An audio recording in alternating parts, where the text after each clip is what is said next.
우리가 2014년 한 해 붙들기를 원하는 말씀이 다시 예수님이었습니다. 지난 송구영신 예배를 통해서 왜 다시 예수님 이어야 되는지 우리가 말씀을 나눴었는데요. 그때 오지 못한 분들도 계실 것이고 오셔서 들으셨지만 자정이 넘었기 때문에 비몽사몽간에 들으신 분들이 많으실 것이기 때문에요.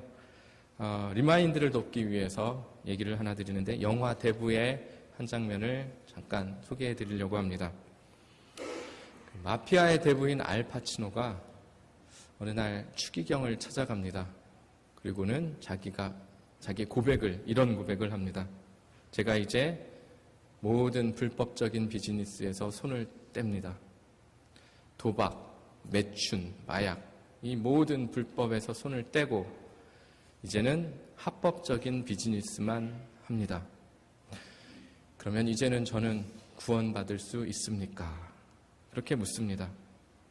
추기경은 대답 대신에 분수대에서 돌을 하나 꺼내 집어듭니다. 그리고 이런 말을 합니다. 돌은 늘 물에 잠겨 있지만 그 돌 안에는 물이 스며들질 않는다. 그러면서 돌을 깨뜨립니다. 그리고 물에 다시 담급니다. 돌이 깨어져야 돌 안에 물이 스며든다는 메시지를 전하고 있습니다. 우리가 오래 교회 생활을 하면서 기독교 문화에는 둘러싸여져 있지만 마치 물 안에 잠겨져 있는 돌처럼 예수님이 우리 안에 스며들어 있지는 않은 것 같습니다.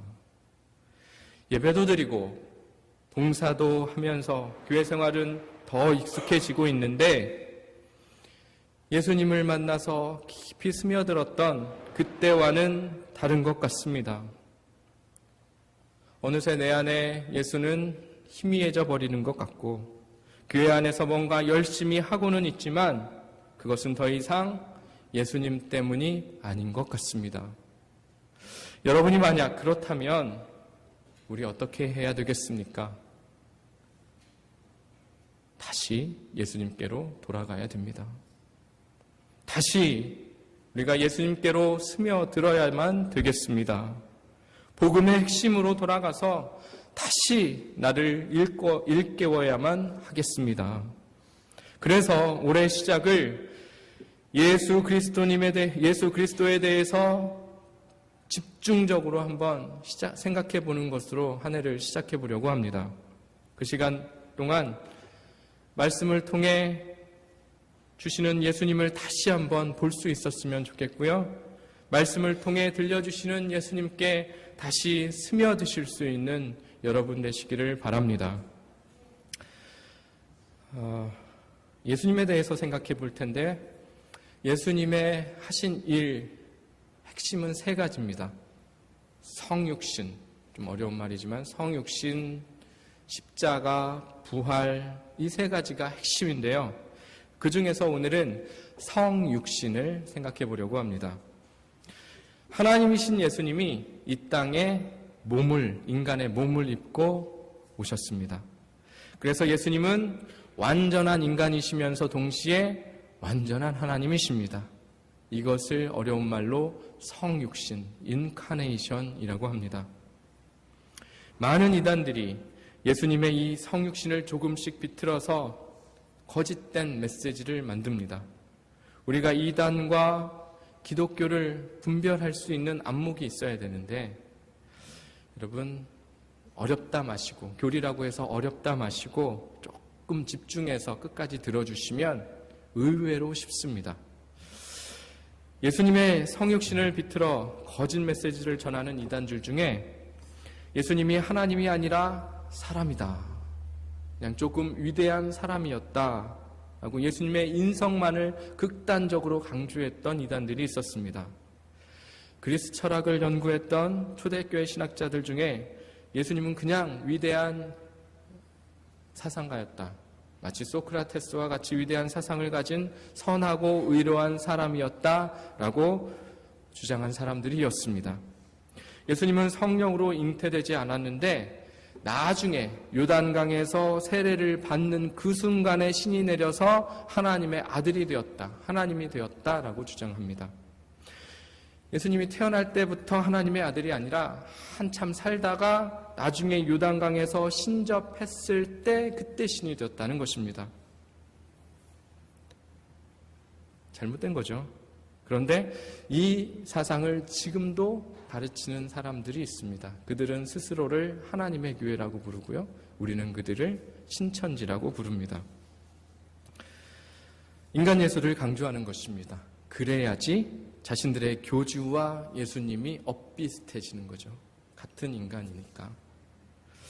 성자 예수님이 성부 하나님과 같은 하나님이 아니라 그냥 훌륭한 스승일 뿐이었다.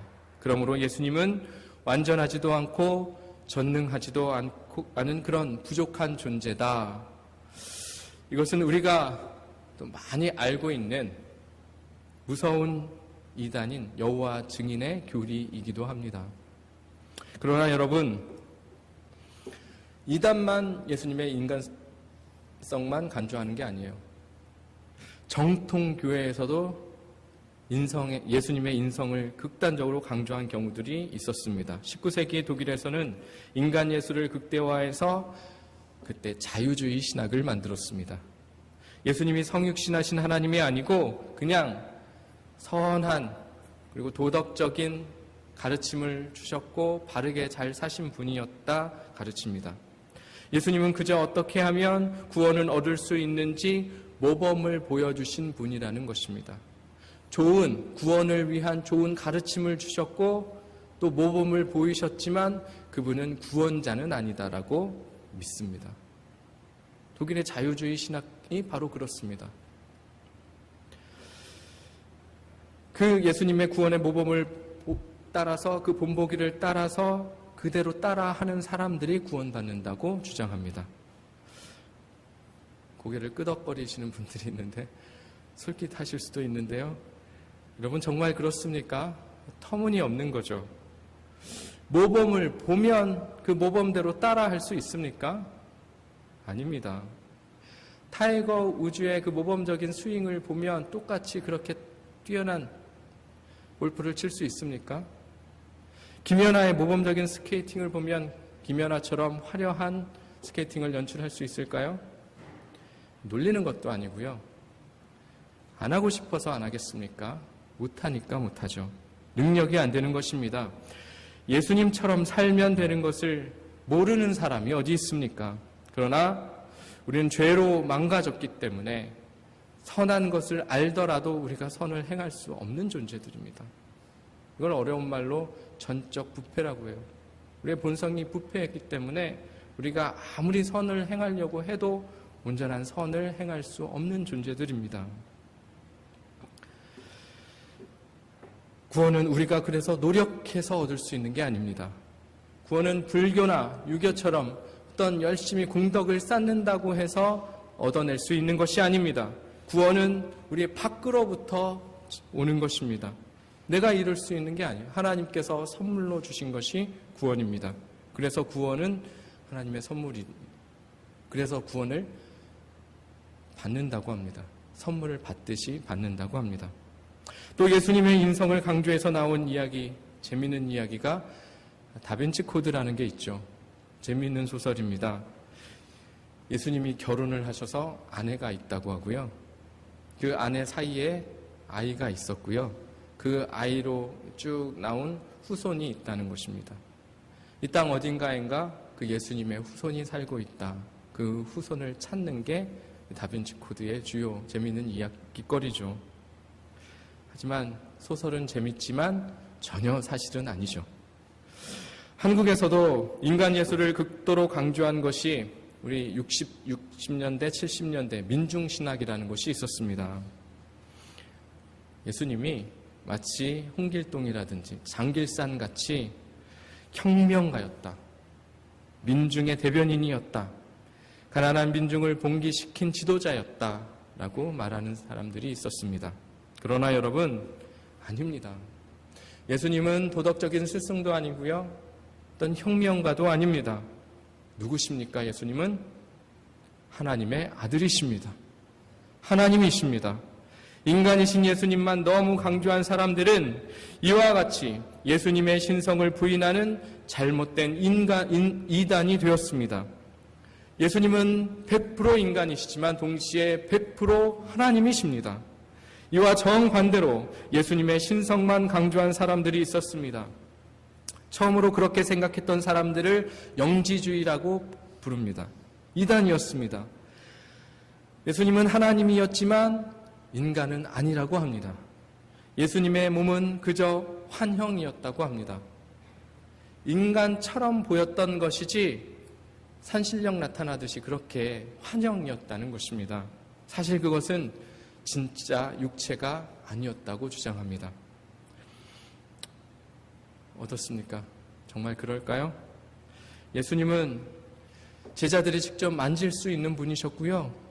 직접 예수님의 음성을 들을 수 있는 분이셨습니다. 실제 육체를 갖고 계신 분이셨습니다. 이와 같이 예수님의 신성만을 강조하고 인성을 무시하면 그것도 이단이 되었습니다. 사랑하는 여러분, 예수님은 완전한 인간이시기도 하지만 완전한 하나님이시기도 합니다. 완전한 하나님이시며 동시에 완전한 인간이셨습니다. 건강한 신앙은 완전한 인간이며 동시에 완전한 하나님이 이 땅에 성육신하여 오신 예수 그리스도를 믿는 것입니다. 그 말씀의 내용이 오늘 빌립보서 2장 5절에서 8절에 담겨져 있습니다. 우리 다시 한번 읽겠습니다. 5절부터 8절까지 시작. 너희 안에 이 마음을 품으라. 곧 그리스도 예수의 마음이니 그는 근본 하나님의 본체시나 하나님과 동등됨을 취할 것으로 여기지 아니하시고 오히려 자기를 비워 종의 형체를 가지사 사람들과 같이 되셨고 또는 자기를 낮추시고 죽기까지 복종하셨으니 고 십자가에 죽으심이라. 여기에 중요한 단어가 나오는데요. 6절에 그는 근본 하나님의 본체라는 말이 나옵니다. 그리고 7절에 종의 형체라고 되어 있습니다. 여기 본체와 형체는요, 원어로는 같은 헬라어 단어입니다. 단지 그냥 한국말로 번역을 할 때 다르게 번역했을 뿐이죠. 둘 다 똑같이 영어로 봤을 때는 에센스에 해당하는 헬라어 말입니다. 그러니까 본질이라는 뜻입니다. 여러분, 유니폼만 입었다고 국가대표가 될 수 있는 것입니까? 진짜 그만한 실력을 갖춰야지만 국가대표 아니겠습니까? 예수님은 이름만 예수님이 아니라 겉모습만 예수님이 아니라 하나님의 본질과 사람의 본질을 다 가지신 분이셨습니다. 그런데 7절 동사를 보시면 자기를 비웠다라고 되어 있습니다. 오히려 자기를 비웠다. 비웠다는 말을 또 정확하게 번역을 하면 잠시 내려놓으셨다라는 뜻입니다. 하나님이 인간의 육체를 입고 이 땅에 오셔서 하나님의 모습을 잠시 내려놓으셨습니다. 그러나 내려놓으셨지만 그 본질이 어디 가지는 않았습니다. 여전히 하나님의 본질이 남아 있습니다. 그래서 이 땅에 오신 예수님의 모습은 포장에 불과한 것입니다. 하나님의 영광을 잠시 감춰놓으신 것 뿐입니다. 그렇지만 그분은 변함없이 하나님의 본질을 가지신 하나님이십니다. 대통령이 농촌에 가서 체험하기 위해서 작업복 입고 농사일을 합니다. 대통령의 영광의 옷은 다 벗은 거죠. 그렇지만 그는 변함없이 대통령입니다. 농사일 하면서도 비서관 전화 받고 이렇게 하라 저렇게 하라 그렇게 말하면 그것은 변함없이 대통령의 명령 아닙니까?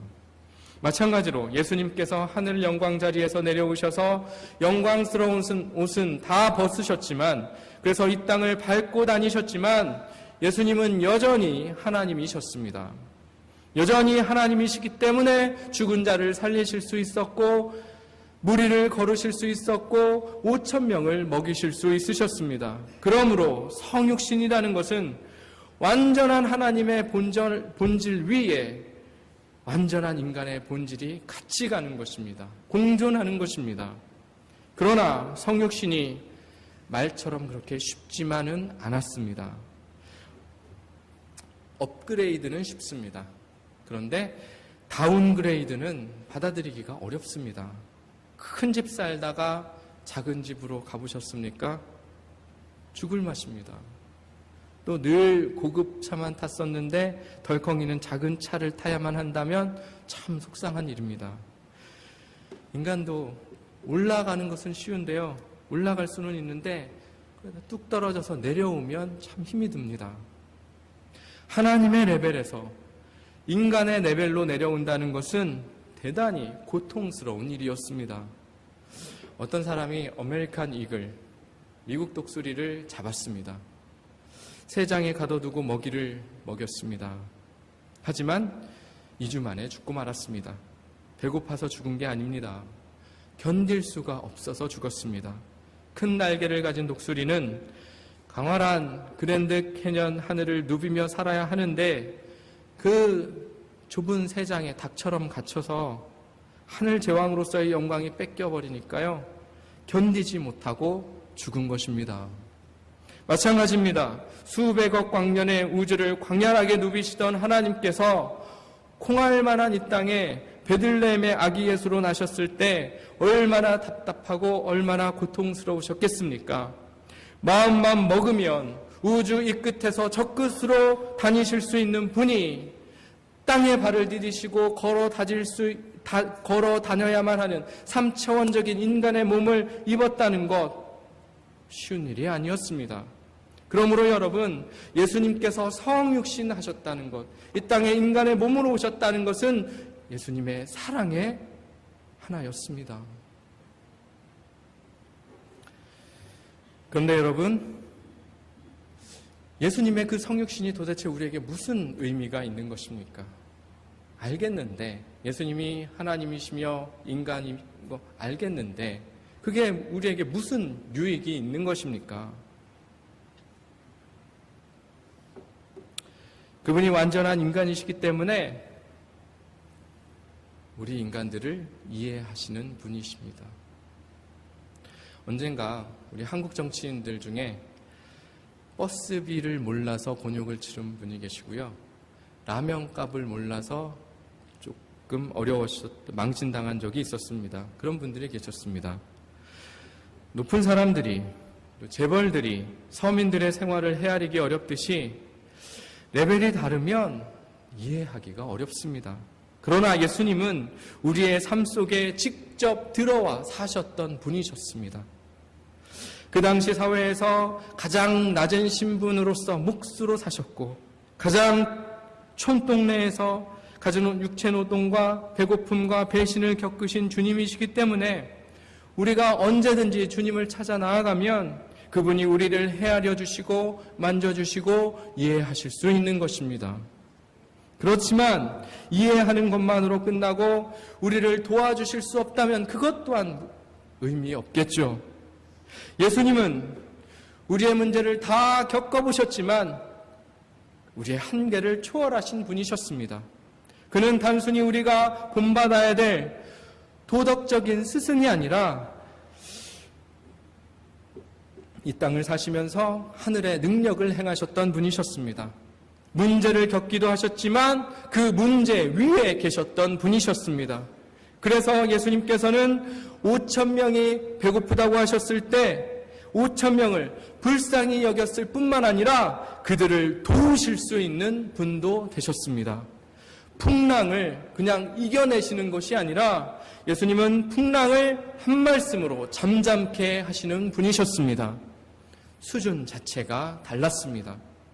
그래서 우리가 예수님 앞에 가면 예수님께서 이해하시고 받아주시고 안아주시고 품어주시고 위로해 주시지만 거기서 그치는 것이 아니라 하늘의 길을 뚫어주실 수 있는 하늘의 능력자가 되어주시는 분이십니다.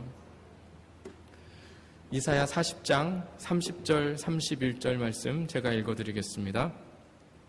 소년이라도 피곤하며 곤비하며 장정이라도 넘어지며 쓰러지되 오직 여호와를 앙망하는 자는 새 힘을 얻으리니 독수리가 날개치며 올라감 같을 것이요 다른 박질하여도 곤비하지 아니하겠고 걸어가도 피곤하지 아니하리로다. 여러분이 오늘 인생을 살며 걸어갈 때 피곤치 않게 될 줄로 믿습니다. 하나님이신 예수님의 그 능력이 우리 안에 있어서 세상을 이기는 승리의 질주를 하게 될 줄로 믿습니다. 사랑하는 여러분, 완전한 인간이시면서 동시에 완전한 하나님이신 예수 그리스도가 여러분 안에 살아 역사하여야 됩니다. 여러분의 삶 속에서 그 예수님을 만나시면 그분의 인간으로 오신 그분으로 인하여서 그분의 만져주심과 안아주심과 위로하심들을 체험할 수 있고요. 또 하나님으로 오신 그분으로 인하여서 하늘의 능력도 누리시며 하나님의 자녀로 크고 능하게 살아갈 수도 있는 것입니다. 사랑하는 여러분, 성육신하신 이 땅에 오신 그 예수 그리스도와 함께 2014년 한 해 든든하게 또 힘있게 강하고 능하게 살아가실 수 있는 복된 여러분 되시기를 주님의 이름으로 축원드립니다.